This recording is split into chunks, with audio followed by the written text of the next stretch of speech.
Вставляем, если у нас нет розжига, вот так вот пустую бутылку и вокруг выстраиваем такой вулканчик.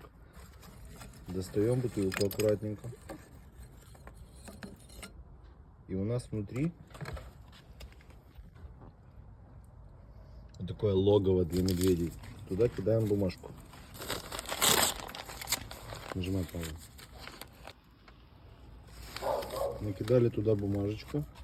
Распаливать нам не нужен. Поджигаем. И буквально вот один листочек я туда кинул от газеты. Половинку на данный момент. Подкидываем вот так вот. Если есть мелкий уголь, можно его тоже туда бросать.